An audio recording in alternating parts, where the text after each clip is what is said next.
ஒன்று நாளாகமம் அதிகாரம் 29. பின்பு தாவீது ராஜா சபையார் எல்லாரையும் நோக்கி, தேவன் தெரிந்து கொண்ட என் குமாரனாகிய சாலொமோன் இன்னும் வாலிபனும் இளைஞனுமாயிருக்கிறான். செய்ய வேண்டிய வேலையோ பெரிது, அது ஒரு மனுஷனுக்கு அல்ல, தேவனாகிய கர்த்தருக்கு கட்டும் அரண்மனை. நான் என்னாலே இயன்ற மட்டும் என் தேவனுடைய ஆலயத்துக்கென்று பொன் வேலைக்கு பொன்னையும், வெள்ளி வேலைக்கு வெள்ளியையும், வெண்கல வேலைக்கு வெண்கலத்தையும், இரும்பு வேலைக்கு இரும்பையும், மர வேலைக்கு மரத்தையும், பதிக்கப்படத்தக்க காந்தியுள்ள கற்களையும், பல வர்ண கற்களையும், விலையேற பெற்ற சகலவித இரத்தினங்களையும், வெண்கற் பாலங்களையும், கோமேதக முதலிய கற்களையும் ஏராளமாக சவதரித்தேன். இன்னும் என் தேவனுடைய ஆலயத்தின் மேல் நான் வைத்திருக்கிற வாஞ்சையினால் பரிசுத்த ஆலயத்துக்காக நான் சவதரித்த அனைத்தையும் தவிர, எனக்கு சொந்தமான பொன்னையும் வெள்ளியையும் என் தேவனுடைய ஆலயத்துக்கென்று கொடுக்கிறேன். அறைகளின் சுவர்களை மூடுவதற்காகவும், பொன் வேலைக்கு பொன்னும் வெள்ளி வேலைக்கு வெள்ளியும் உண்டாயிருக்கிறதற்காகவும், கம்மாளர் செய்யும் வேலை அனைத்திற்காகவும் ஓப்பீரின் தங்கமாகிய 3000 தாலந்து தங்கத்தையும், சுத்த வெள்ளியாகிய 7000 தாலந்து வெள்ளியையும் கொடுக்கிறேன். இப்போதும் உங்களில் இன்றைய தினம் கர்த்தருக்கு தன் கை காணிக்கைகளை செலுத்த மனப்பூர்வமானவர்கள் யார் என்றான். அப்பொழுது வம்சங்களின் பிரபுக்களும், இஸ்ரவேல் கோத்திரங்களின் பிரபுக்களும், 1000 பேருக்கு அதிபதிகளும், 100 பேருக்கு அதிபதிகளும், ராஜாவின் வேலைக்காரராகிய பிரபுக்களும் மனப்பூர்வமாய் தேவனுடைய ஆலயத்து வேலைக்கு 5000 தாலந்து பொன்னையும், 15000 தங்க காசையும், 16000 தாலந்து வெள்ளியையும், 18000 தாலந்து வெண்கலத்தையும், 1,00,000 தாலந்து இரும்பையும் கொடுத்தார்கள். யார் கையில் இரத்தினங்கள் இருந்ததோ அவர்கள் அவைகளையும் கர்த்தருடைய ஆலயத்து பொக்கிஷத்திற்கென்று கெர்சோனியனான யெகியேலின் கையிலே கொடுத்தார்கள்.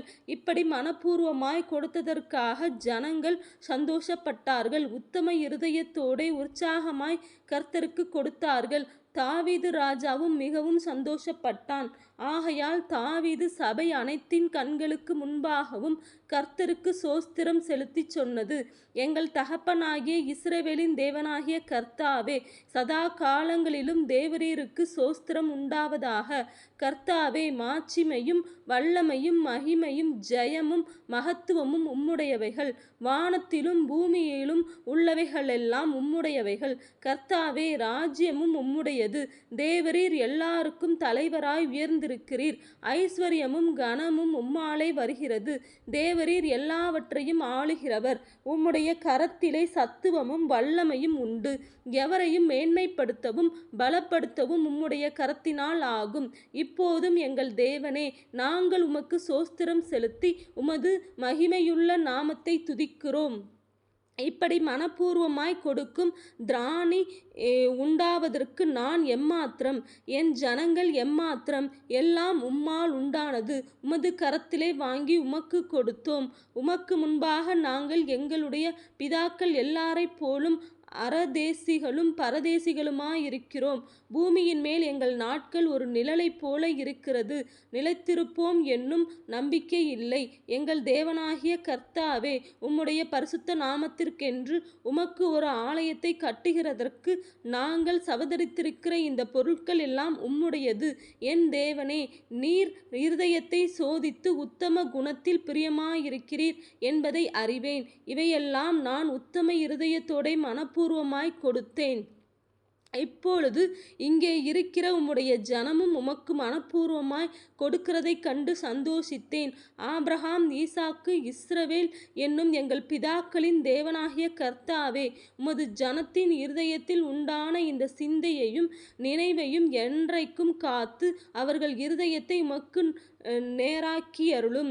என் குமாரனாகிய சாலொமோன் உம்முடைய கற்பனைகளையும் உம்முடைய சாட்சிகளையும் உம்முடைய கட்டளைகளையும் கைக்கொள்ளும்படிக்கும் இவைகள் எல்லாவற்றையும் செய்து நான் ஆயத்தம் பண்ணின இந்த அரண்மனையை கட்டும்படிக்கும் அவனுக்கு உத்தம இருதயத்தை தந்தருளும் என்றான். அதன் பின்பு தாவீது சபை அனைத்தையும் நோக்கி, இப்போது உங்கள் தேவனாகிய கர்த்தரை சோஸ்தரியுங்கள் என்றான். அப்பொழுது சபையார் எல்லாரும் தங்கள் பிதாக்களின் தேவனாகிய கர்த்தரை கர்த்தரை சோஸ்தரித்து தலைகுனிந்து கர்த்தரையும் ராஜாவையும் பணிந்து கொண்டு கர்த்தருக்கு பலியிட்டு மறுநாளிலே சர்வாங்க தகன பலிகளாக 1000 காளைகளையும் 1000 ஆட்டுக்கடாக்களையும் 1000 ஆட்டுக்குட்டிகளையும் அவைகளுக்கடுத்த பான பலிகளையும் இஸ்ரவேல் அனைத்திற்காகவும் கர்த்தருக்கு செலுத்தினார்கள். அவர்கள் அன்றைய தினம் மிகுந்த சந்தோஷத்தோடே கர்த்தருக்கு முன்பாக போஜன பானம் பண்ணி தாவீதின் குமாரனாகிய சாலொமோனை 2ஆம் விசை ராஜாவாக்கி கர்த்தருக்கு முன்பாக அவனை அதிபதியாகவும் சாதோக்கை ஆசாரியனாகவும் அபிஷேகம் பண்ணினார்கள். அப்படியே சாலொமோன் தன் தகப்பனாகிய தாவீதின் ஸ்தானத்திலே கர்த்தருடைய சிங்காசனத்தில் ராஜாவாய் வீற்றிருந்து பாக்கியசாலியாயிருந்தான். இஸ்ரவேலர் எல்லாரும் அவனுக்கு கீழ்ப்படிந்திருந்தார்கள். சகல பிரபுக்களும் பராக்கிரமசாலிகளும் தாவீது ராஜாவினுடைய சகல குமாரரும் கூட ராஜாவாகிய சாலொமோனுக்கு அடங்கி இருந்தார்கள்.